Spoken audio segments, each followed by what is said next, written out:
आणि संघर्षाची आवश्यकता का आहे तर इंग्रजांपेक्षाही जुलमी, इंग्रजांपेक्षाही बेताल अशा प्रकारचं देवेंद्र फडणवीसांचं आणि नरेंद्र मोदींचं एक सरकार महाराष्ट्रात आणि भारतात आलं.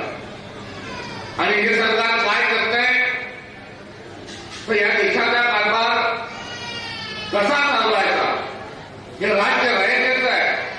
आणि तो कारभार चालत असताना to the people, by the people, for the people, लोकांनी, लोकांसाठी, लोकांकरिता तुमचा माझा देश पुढे येऊन गेलं पाहिजे. आणि हे पुढे घेऊन जात असताना अजून काय भूमिका काय ठेवली पाहिजे, कोणती दिशा ठेवली पाहिजे तर त्यांची जी दिशा आहे ती समता, बंधुता, सामाजिक न्याय, प्रत्येक